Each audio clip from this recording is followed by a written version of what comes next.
government inaugurates board of 23 agencies. NDIC to probe banks as fraud cases rise. Loss hits 2.37 billion naira.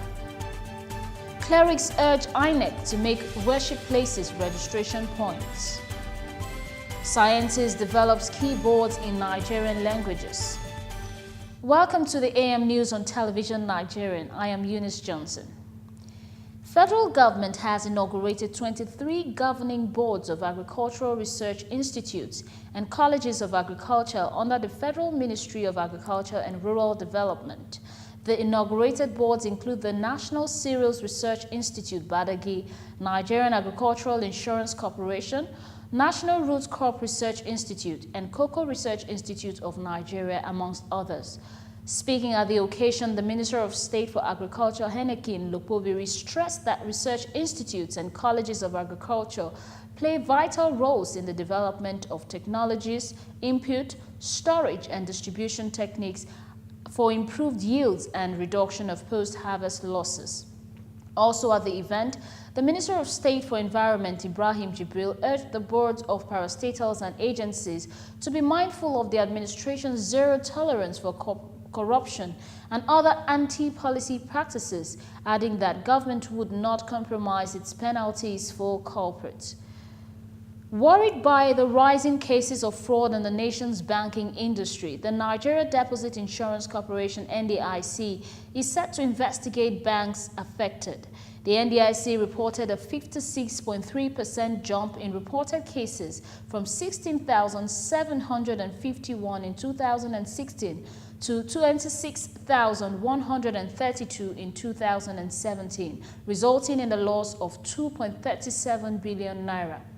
The corporation lamented failure by the banks to file returns, reporting their officials involved in the fraudulent practices throughout last year to the regulatory authorities.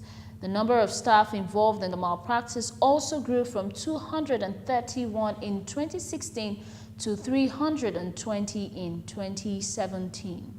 Consequently, the NDIC is set to investigate some banks for the inadequate rendition of returns, particularly on instances of forgeries and other cases of fraud involving members of staff who had their appointments terminated on grounds of fraudulent activities. The head of Communications and Public Affairs Unit of NDIC, Mr. Muhammad Kudu Ibrahim, said the planned investigation followed the discovery from the corporation's most recent report on its off-site supervision of the deposit money banks, DMB, that the number of fraud cases attributed to internal abuse by staff of banks increased from 231 in 2016 to 320 in 2017. Religious leaders in Cross River State have urged the Independent National Electoral Commission in the state to include churches and mosques as registration points in the ongoing continuous voter registration. The religious leaders made the call in Calabar at a meeting with the resident electoral commissioner, Dr. Franklin Briyai, organized by the Department of Voter Education and Publicity, Cross River Office of the Commission. A Catholic priest, Father Malachi, says that the Catholic Church is taking the voter registration seriously and has been using every opportunity to remind members about the importance of participating in the electoral process. In the same vein, a Muslim cleric, Sheikh Abdul Qadir Bature, is one of the opinion that bringing the registration to mosques during Jumat prayers would encourage more people to register.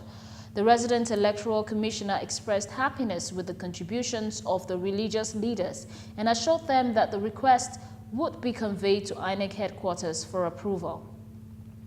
After the break, Nigerian University DON develops computer keyboard in Nigerian languages.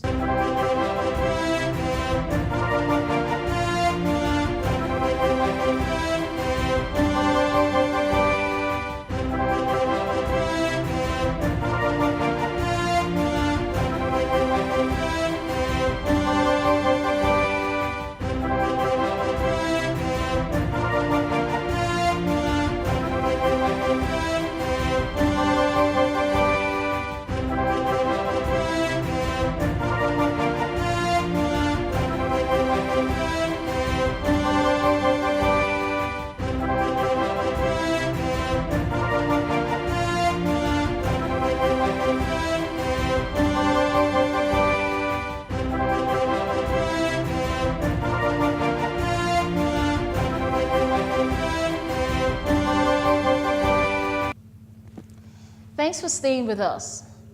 In a bid to ensure that Nigerian languages do not go into extinction, a Nigerian scientist has developed computer keyboards that could text and type in Igbo, Hausa, and Yoruba languages. The author of the project explained that the linguist crypt keyboard was designed for both mobile phones and computer keyboard accessories to make indigenous languages accessible to everybody so as to afford its users more reasons to think and type in their own languages.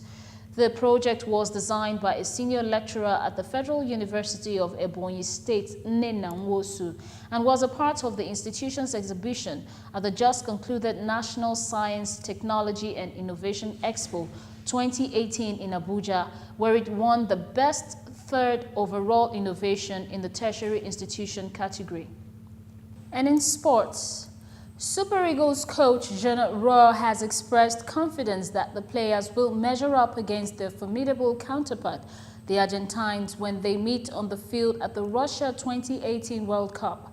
In the same vein, the skipper of the team, Ikechukwu Ezenwa, says that the form of the Argentine superstar Lionel Messi does not intimidate the Eagles, who are in high spirits as they prepare ahead of the World Cup meet later in the year.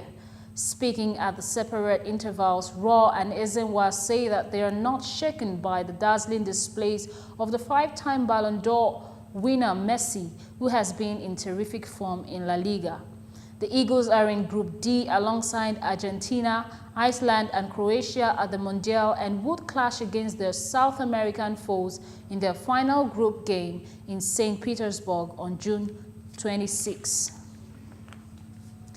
The Greek Super League match between PAOK and Athens was halted when Ivan Savidis, one of Greece's richest men, walked onto the field while wearing a holster that appeared to contain a gun. Flanked by bodyguards, the owner of PAOK interrupted the match in protest after a goal from his team was disallowed and declared offside in the 90th minute. Although he did not remove anything from his holster, the 58-year-old had to be restrained while confronting referee Georgios Kominis. Greek authorities are investigating Zavidis, who holds a gun license, for illegal entry onto the football field and for possession of an object that could cause harm in the sporting venue. The match was abandoned 2 hours later when Hague players refused to return to the field. And on the foreign scene, administrators at a government-run hospital in Uttar Pradesh, India, have suspended 2 doctors and launched an investigation against a patient's severed leg, which was used as a pillow to prop his head up. The man, identified as 28-year-old Ghanshyam, was seriously injured in a bus accident, and his relatives reported that the hospital staff ignored their request to give Ghanshyam a pillow on admission. Indian authorities have set up a 4-member committee to find out who put the severed leg under the patient's head, said Sadhna Kaushik, principal of the Maharani Lakshmibai Medical College in hospital in Jhansi. Indian authorities have set up a 4-member committee to find out who put the severed leg under the patient's head, said Sadhna Kaushik, principal of the Maharani Lakshmibai Medical College and hospital in Jhansi. At least 16 people have died and another 140 injured after a church in southern Rwanda was hit by lightning. Of those taken to the hospital, 17 were kept in for treatment while the rest were discharged. According to the local mayor, Habitekeko Francois, 14 people died immediately following the lightning strike in Yaraguru district, while another 2 later died of their injuries. Lightning strikes are frequent across Rwanda, with 18 people killed in different parts of the country last October. To end the news, a recap of the major stories. Federal government inaugurates board of 23 agencies. NDIC to probe banks as fraud cases increase. Clerics urge INEC to make worship places registration points. Scientist develops keyboards in Nigerian languages. And that's the news at this hour. But before I go, I leave you with this thought. The only limit to our realization of tomorrow will be our doubt of today. Thanks for staying tuned. I am Eunice Johnson. Bye for now.